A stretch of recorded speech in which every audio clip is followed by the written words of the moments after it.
તમારું નામ ઝીણો અને તમારું કદ તો અતિ મોટું છે। આ વાતનું ઝીણા બાવાને થોડુંક ઓછું લાગ્યું અને પોતાની ભક્તિને સાબિત કરવા માટે તે જ્યાં ચલમ પીતા હતા ત્યાં જ તેમણે ચલમ ખાલી કરી નાખી અને આ ચલમની આરપાર સાંગો પાંગ ઝીણા બાવા નામના સંત પસાર થઈ ગયા।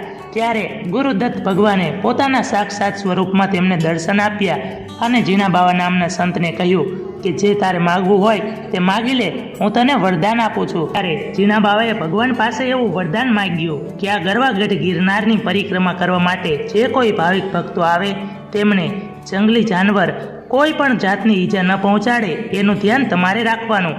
આ ભક્તોને કોઈ ખીલી કે ખટકો પણ ન આવવો જોઈએ।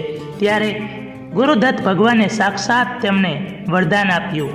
આજ સુધી પરિક્રમા દરમિયાન પરિક્રમાર્થીઓને ખોટી ઈજા કે ખોટી આંચ પણ નહોતી આવતી, પણ મિત્રો ધીરે ધીરે હવે સત ઓછો થતો